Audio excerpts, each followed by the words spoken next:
Kumusta mga brad? Ngayon nga po naglabas na naman ng bagong decals lang? Bagong decals lang pero tumaas yung presyo niya. Ang Honda Beat 110 or yung version 3 nga po. Hindi ko lang sure kung magagandahan kayo sa mga bagong decals niya.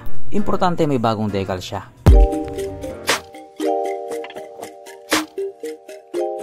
Pero syempre bago tayo magpatuloy, kung bago ka pa lamang napadpad dito sa aking walang kwentang channel, huwag ka nang subscribe. So yun na nga, yung Honda Beat version 3 nga po may bagong decals na. Kung ako nga po ang tatanungin, okay naman siya. Ewan ko na lang sa inyo. Ang medyo nakakagulat lang kasi dito, wala namang nagbago sa specs at mga features niya, pero tumaas yung presyo niya. Pero bago yan, pag-usapan muna natin kung ano bang meron sa kanya at kung gaano nga ba talaga siya kaganda. So ito nga po ang Honda Beat version 3 na mayroong 110 cubic centimeter engine displacement, 4-stroke single cylinder, single overhead cam with 2 valves, naka-program fuel injected at ito po ay naka-air cooled. Panis yan sa Honda Click 125. Pagdating naman po sa kanyang power, ito po ay merong 8.5 horsepower, 7,500 RPM, 9.3 Nm of torque at 6,000 RPM. Na ayon nga po sa mga tao nakagamit sa motor na ito po ay kayang tumakbo sa bilis ng 95 km/h. Pero may iba naman po na lumalagpas pa doon. Pinoy na Pinoy talaga yon. Tsaka hindi na rin po masama, 110cc lang naman siya. Ang kanyang tangke ay kaya magkarga ng 4.2 liters fuel na capacity na kumukonsumo naman po ng 58.2 kilometers per liter. So kung patipiran naman po ang usapan, hindi rin po ito magpapahuli. Kaya nga po bukod doon sa Honda Click 125, isa din po itong Honda Beat sa mabentang motor. Isa nga po sa mga dahilan yung pagiging matipid niya sa gasolina. Ang sukat ng kanyang gulong 80/90/14 sa harap at 90/90/14 naman sa likuran. Pagdating naman po sa kanyang braking system, ito po ay naka-disc brake sa harap at drum brake pa din po sa likuran. Wala siyang ABS pero meron naman siyang CBS or combi brake system. Ang kanyang seat height ay mitaas na 742mm at 147mm naman ang kanyang ground clearance. At ang motor nga po na ito ay may kabuuang bigat na 89 kg. So sa gaan nga po niya, madali siyang maisingit-singit sa traffic. Kaso lang gumagawa na sila ng batas ngayon na bawal na sumingit or bawal na palipat-lipat ng linya. Mapunta naman po tayo sa iba pa niyang mga features. So ang ilaw nga po sa motor na ito ganun pa din, naka-LED yung pinaka-headlight niya, tapos bulb type naman yung kanyang mga signal lights. Ang kanyang gauge panel ito po ay analog na may kaunting digital.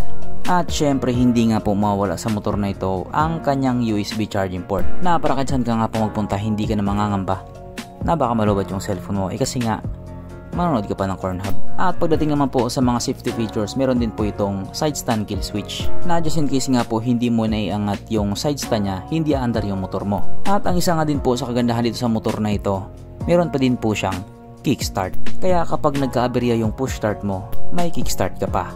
Pero dito, hindi ka magkakaberya dito sapagkat nandito na nga po tayo sa exciting na part, ang kanyang mga suspension. So sarap ang bagay nga po ito ay ginamitan ng telescopic fork at sa likuran naman ito po ay gumagamit ng single shock absorber na ayon nga po sa mga taong nakagamit sa motor na ito, maganda ang bounce.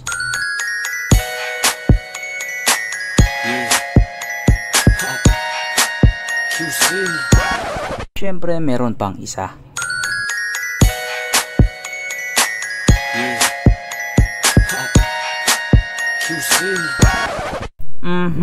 Panigurado. Wala na namang nalungkot.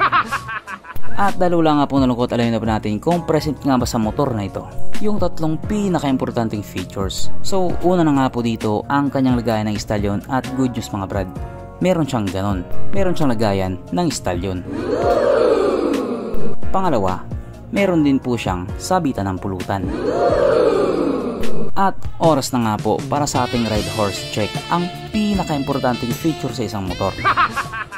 At ayon nga po sa aking masusing pag-aanalisa, ang motor na ito ay kayang magkarga ng 2 kahong ride horse.